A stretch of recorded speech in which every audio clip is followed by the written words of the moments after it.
Hello guys, welcome to another blog.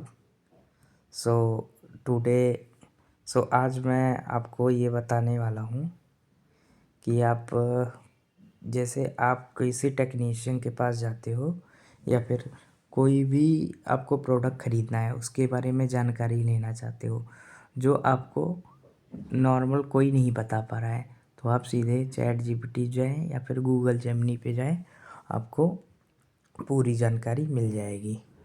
ठीक है।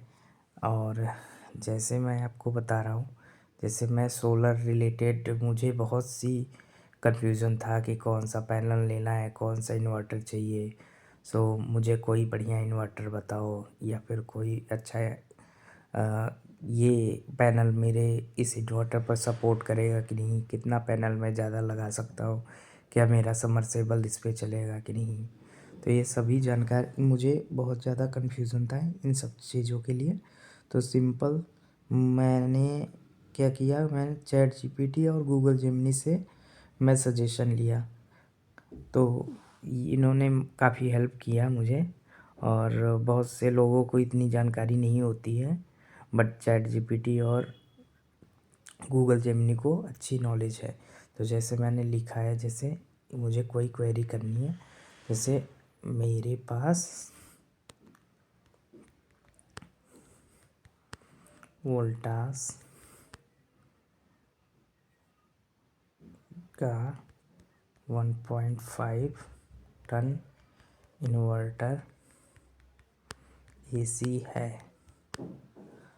और मुझे सोलर पैनल पर चलानी है, तो कौन सा सोलर इन्वर्टर बेस्ट होगा। ये मैं करके इसको सर्च कर देता हूँ। ठीक है। ये मुझे सजेशन देगा कि आप ये इन्वर्टर परचेज कर सकते हो। ठीक है, मैं इसको पहले अब फास्ट में मूव कर देता हूँ, क्योंकि ये काफ़ी टाइम लेता है, क्योंकि मेरा प्रो वर्ज़न है, बट ये फ्री है, ओपन सोर्स है अभी गूगल जेमिनी। तो आप फ्री वाला भी यूज़ कर सकते हो, वो भी आपको बता देगा। ठीक है।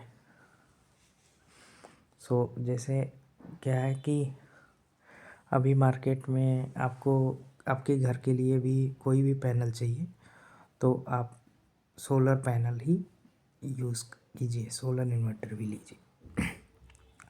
देखिए, वोल्टास की एसी चलाने के लिए आपको कम से कम 3 kVA का सोलर इन्वर्टर चाहिए। ठीक है। सोलर इन्वर्टर आप कौन कौन सा ले सकते हो, जैसे ये UTL गामा प्लस 3350 या फिर ये 3400 मॉडल भी काफ़ी पॉपुलर है, वो ले सकते हो।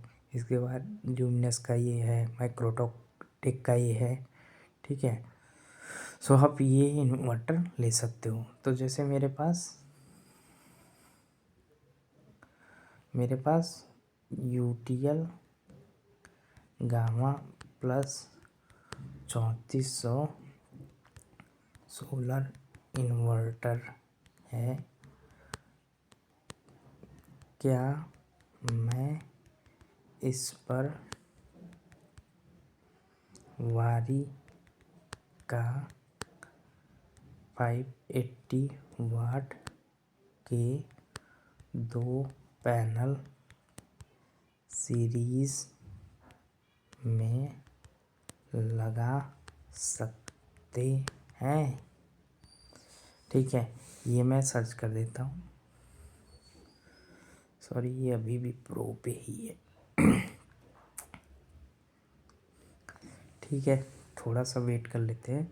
तो मेरा ये सजेशन है, अगर आपको इन्वर्टर भी लेना है तो आप सोलर इन्वर्टर ही लीजिए, क्योंकि इसमें क्या होता है कि आपका सोलर इन्वर्टर हाइब्रिड होता है, आपका ग्रिड के साथ, लाइट के साथ भी चलेगा और सोलर पैनल के साथ भी ये चलेगा। तो आप कभी भी आपको लेना हो तो आप सोलर इन्वर्टर लीजिए, और सोलर इन्वर्टर के साथ आप ये ट्राई कीजिए कि आपको उसमें लिथियम बैटरी का भी सपोर्ट मिले, क्योंकि इन फ्यूचर जब लिथियम बैटरी आएगी तो आपका लिथियम बैटरी के साथ भी वो चलेगा, तो फ्यूचर प्रूफ एक इन्वर्टर होगा। सो मेरे सजेशन से आप ऐसा लीजिए जिसमें आपको लिथियम बैटरी का भी सपोर्ट मिले। और देखिए ये इसने बता दिया मुझे कि आप दोपहर सीरीज में नहीं लगाना चाहिए। क्यों? क्योंकि अब यहाँ पे बताएगा आपके इन्वर्टर की VOC जो है वो 106 है मैक्सिमम। ठीक है, तो ये 580 वाट का जो पैनल है टॉपकॉन का, सो इसकी VOC अभी एक पैनल की होगी 52। ठीक है, तो 52.5 52.5 105 है। 105 तो ठीक है, ठीक है, ये तो गर्मियों में चल जाएगा, बट सर्दियों में ये देखो, सर्दियों में अभी यह 105 लग रहा है, 106 के अंदर है, लेकिन ठंड, सर्दियों और ठंड के महीने में सोलर पैनल का वोल्टेज बढ़ता है। जैसे ही तापमान गिरेगा ये 108 और 110, इट मीन्स कि मेरे इन्वर्टर के VOC से भी ऊपर हो जाएगा, जिससे शॉर्ट सर्किट हो सकता है। ठीक है, और इसको पैरेलल में भी नहीं लगा सकते क्योंकि VOC 52 से कम होगी, 52 से कम, तो आप ये वाला पैनल यूज़ नहीं कर सकते। अगर आपको चाहिए, ठीक है, गर्मियों में चल जाएगा बट सर्दियों में नहीं। अगर आपको चाहिए तो आपको ऐसा ही सोलर पैनल चाहिए जिसकी VOC 106 से कम हो। तो जैसे 106 से कम वाली VOC मुझे कोई दूसरा, या मुझे कोई टॉपकॉन पैनल सजेस्ट करना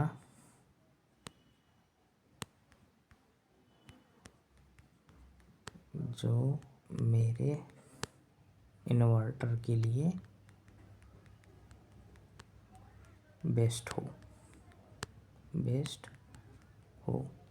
इसको मैं पहले प्रो से फास्ट कर देता हूँ।